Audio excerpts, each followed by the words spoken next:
जेएनजीको आन्दोलनको क्रममा मध्य प्रदेश सभा सचिवालयको कार्यालय सहित प्रदेश सभामा भएको तोडफोड तथा आगजनीले 30 देखि 40 करोडको क्षति भएको छ। भदौ 24 गते भएको आगजनी तथा तोडफोडका कारणले मध्य प्रदेश सभाको बैठक कक्ष पूर्ण रूपमा जलेको हो।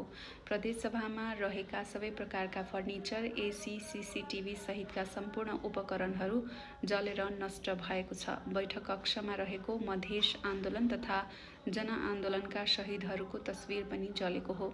यसका साथै भवनमा पनि आंशिक रूपमा क्षति पुगेको छ। यसका साथै विभिन्न दलका संसदीय दलका कार्यालयहरू, प्रशासन, स्टोर सहितका संरचनाहरू जलेर नष्ट भएको मध्य प्रदेशका सभामुख रामचन्द्र मण्डलले जानकारी दिनुभएको छ। प्रदेश सभाको धेरै संरचनाहरू जलेर खरानी भएपछि प्रदेश सभाको बैठक अनिश्चित बनेको छ। नेपालमा संहिताको जननी भनेर चिनिएको मध्य प्रदेशको धेरै संरचनाहरू जलेका कारणले यसको व्यवस्थापनमा अझै धेरै समय लाग्ने सभामुख मण्डलले जानकारी दिनुभयो।